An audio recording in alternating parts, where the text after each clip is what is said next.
Good morning, aquatic adventurers, and welcome to the Aquatic News Today, where we explore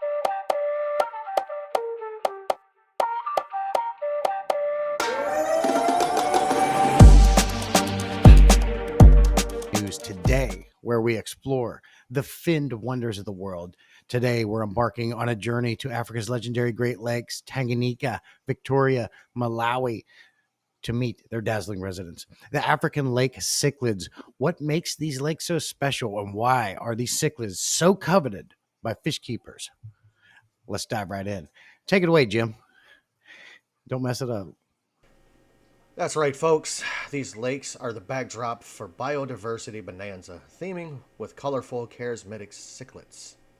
But each lake has a distinct personality. Tanganyika, Victoria, and Malawi aren't just names, they represent unique aquatic worlds. Let's break it down, starting with Lake Tanganyika, the oldest sibling of the trio. Yeah, old like Jesse. All right. That sounds good, Jim. Tanganyika, located in East Africa, is the second deepest lake in the world. That's amazing. Its cichlids are known for their fascinating behaviors, like shell dwellers that live in empty snail shells and mouth brooders that carry eggs and fry in their mouths. And thanks to Tanganyika's stable conditions and clear alkaline waters, these fish evolved incredible diversity and vibrant patterns. Tanganyikan cichlids are the royalty of the fish keeping world, often admired for the exotic colors and territorial quirks. All right, folks, moving on. We have Lake Victoria, home to a simpler yet equally intriguing ecosystem. Victoria's cichlids are known for adapting rapidly to environmental changes, making them an evolutionary champion. Unfortunately, due to human activity and invasive species, yeah, I can speak, invasive species like Nile perch, many cichlid species here are facing extinction. But the survivors, including the beloved Haplochromis, showcase resilience and a unique charm that makes them stand out. Care for Victoria cichlids means supporting conservation efforts and cherishing their legacy. Victorians are beautiful. You guys should look into the SP35 tomato hap. Stunning. You know what, Jim? If only we could all adapt so well. But then let's talk about Lake Malawi, the kaleidoscope of the fish world. Malawi cichlids, like Mabuna and peacock cichlids, are vibrant showstoppers. Think neon blues and electric yellows and fiery reds. Known for their rock dwelling lifestyles, these fish thrive in the rocky habitats along the lake's shores. They're also highly territorial. So if you've got a Malawi cichlid in your tank, be ready to manage some lively territorial disputes. I know I got a 125-gallon of them, and I don't have that issue. Jim probably does. I don't. Now let's talk tank setups. For Tanganyikan cichlids, recreating their stable environment with alkaline water, fine sand substrate, and featured rocks, shells, and caves for hiding spots. These fish are sensitive to sudden changes, so maintaining a pristine water condition is key. Make sure you do your water changes. Yeah, you do them. For Victoria cichlids, opt for a more natural setup with neutral water parameters and plenty of plants. While Victoria cichlids are hardy, adding vegetation and rocks help them feel at home and gives the fry a chance to hide. Finally, for the Malawi cichlids, mimic their rocky habitats with plenty of caves and crevices, and keep water conditions alkaline. Choose a tank size that supports their active nature. You'll want enough space to minimize aggression and support their territorial tendencies. Why can I not say that word? Hooked on phonics really doesn't work for Jim. So whether you're drawn to Tanganyikan's regal diversities, Victoria's resilient survivors, or Malawi's colorful kaleidoscopes, these cichlids are sure to bring a splash of African Great Lakes into your home aquarium. That's all for today on Aquatic News Today. Thanks for exploring the wonders of African lake cichlids with us. Until next time, keep your tanks thriving and your fish fabulous. Kicking it over here in my flannel. Looking real southern. Looking like, daddy's single. What's up, ladies? Just saying. Good morning, aquarists and conservation enthusiasts. Welcome to the Fish Focus, where we shine a light on the fascinating species swimming in our tanks and waterways. What's today's star? The Empire Gudgeon, an aquatic aristocrat with a royal flair. Let's jump right into this. Meet the Empire Gudgeon, or the Hippopotamus compressus. Tommy, I told you about these scientific names. A fish that hails from the estuaries and coastal rivers of Australia and New Guinea. With their vibrant red and gold hues, these fish are like living jewels, adding a touch of elegance to any aquarium. But don't let their beauty fool you. These fish are hardy and adaptable. They thrive in tanks of at least 20 gallons with water temperatures between 68 and 80 degrees and a pH range of 6.5 to 7.4 ppm. Anyways, add some driftwood rocks and hardy plants like Java fern to mimic their natural habitat, and you've got a setup fit for royalty. Now, here's where it gets even more interesting. Caring for Empire Gudgeons isn't just about creating a stunning aquarium, it's also a step towards conservation.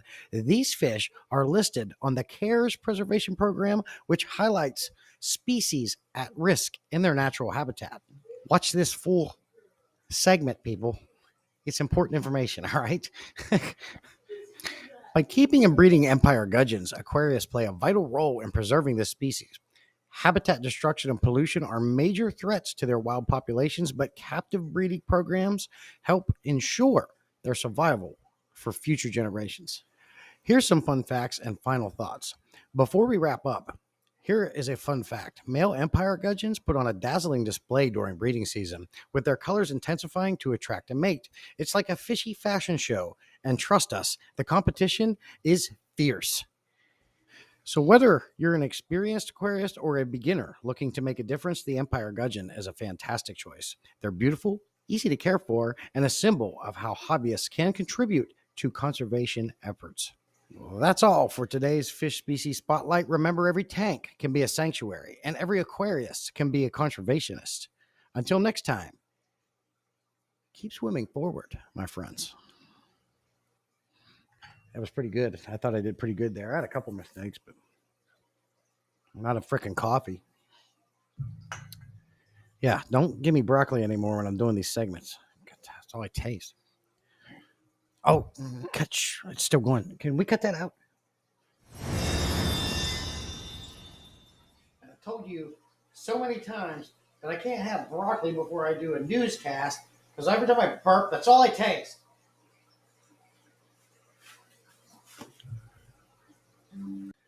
Good morning, aquarium enthusiasts and aquatic visionaries. Welcome once again to Aquarium Insights, where the tides of curiosity meet the depths of aquatic knowledge. I'm your host, Jesse, the Tank Whisperer, and today we're revisiting the impact of those new tariffs on the aquarium hobby. But this time, we're going for a full circle, adding the bonus of locally raised and native fish, because who says homegrown isn't fabulous? So, as a refresher, new U.S. tariffs ranging from 7% to a hefty 54% have been imposed on imported ornamental fish, corals, and plants. These increases are expected to ripple through the aquarium industry, raising prices on exotic species. But instead of despairing, let's focus on the incredible opportunities this creates for the local hobbyists and conservation minded aquarists alike. But here's the kicker. Local fish, just like locally raised aquatic plants, offer unique advantages. For starters, you can often find native species that thrive naturally in your region's water conditions. This means less hassle with assimilation and potentially even healthier fish. Take, for example, the striking pygmy sunfish, Elasoma spp. Native to the southeastern U.S., a tiny, brilliantly colored gem that's perfect for nanotanks.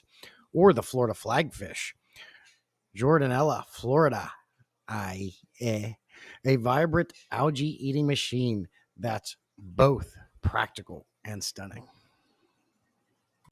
Now, when it comes to locally raised species, you're not just getting fish, you're supporting your community. Domestic breeders often focus on sustainable practices, providing healthy captive raised alternatives to wild caught imports. Plus, buying locally raised fish reduces the environmental footprint associated with long distance shipping. It's a win for your tank, your wallet, and the planet. But wait, there's more. Supporting native species in home aquariums also encourages biodiversity and conservation. Many native fish species are overlooked in favor of flashier imports, but they bring their own charm and ecological significance. By keeping and appreciating these fish, you're helping raise awareness about their role in the environment and perhaps even contributing to their preservation. All this stuff's important that I'm saying, these words that are coming out of my mouth, people. And don't think you're sacrificing aesthetics. Local species can be just as vibrant and engaging as their exotic counterparts. With a little creativity, you can design aquascapes that reflect your region's natural waterways, creating not just a beautiful tank, but a meaningful, localized piece of living art. To sum it up, the new tariffs might feel like a challenge, but they're also sparking a movement toward buying local and embracing native species. By choosing locally raised fish, aquatic plants, and sustainable practices, we can adapt, innovate, and continue to thrive as a community of aquarists. So, what are you waiting for? Get out there, connect with local breeders and suppliers, and discover the hidden treasures in your own backyard.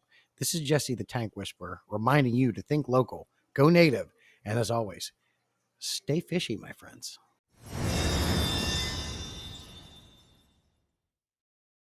Good morning, folks. Today we're diving into a world brimming with mystery, charm, and tiny whiskers.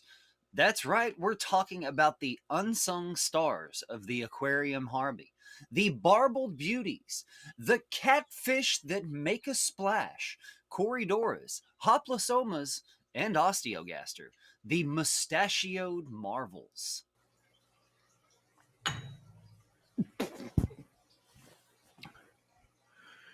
You mean to tell me that the aquatic world has its own lineup of fabulous facial hair? These little fish are putting my Movember efforts to shame. That's correct. Corridors, affectionately called Corys, are not just a staple in freshwater tanks, they're celebrities in their own right. Known for their playful behavior, charming waddle, and unparalleled cleanliness, they vacuum your tank better than I vacuum my living room. Relatable. But let's not forget their cousin, the Hoplosternum, or Hoplo for short. These fellows are like the reliable friend who shows up to every party with snacks. They're tough, they're social, and they know how to charm their way into the hearts of the hobbyists worldwide. A recent survey revealed that Corydoras alone make up 20% of all freshwater catfish in the aquarium trade. That's like being the Beyonce of the fish world, wouldn't you say? People love their resilience, their adaptability, and let's face it, they're absolutely adorable. Who doesn't love a fish that always looks like it's smiling? Oh, come on. Why does the Aquatic News Network always send me the crappiest equipment? The camera's not even working. Oh, it is working. Uh, Speaking of smiles, do you know some species even perform synchronized swimming? It's like watching a tiny fish ballet. Meanwhile, I can't even walk across a room without tripping over my shoelaces. Same, Jesse. Same. Now, for all of you aspiring aquarists out there, these catfish are perfect for community tanks. They thrive in groups, bring loads of personality, and are surprisingly low maintenance. All they ask for is a clean environment, some sinking pellets, and maybe the occasional snack of frozen bloodworms. And don't forget their love for the soft sand. It's like a luxury spa for their delicate barbells. Just don't give them a gravel. That's like handing them a toothbrush with spikes. Not cool, people. Wise advice indeed. So, whether you're a seasoned fish keeper or just starting out, consider inviting some cories, hoplos, osteogastors, or other small barbelled fish species into your tank. They'll not only clean up your act, but also still your heart, whisker by whisker. And what the hell is the medulla oblongata? Um, anyways, and if you're lucky, they might just become the stars of the aquarium, performing adorable antics on the daily. So go on, folks. Give these fin friends the home they deserve. That's all for today's edition of Tank Talk Live. Stay curious, keep those tanks sparkling, and remember, sometimes the smallest fish leave the biggest impressions. Seriously, though, can we get some Corydoras for the office? I really feel like they boost morale around the office a lot more in these donuts that I paid for.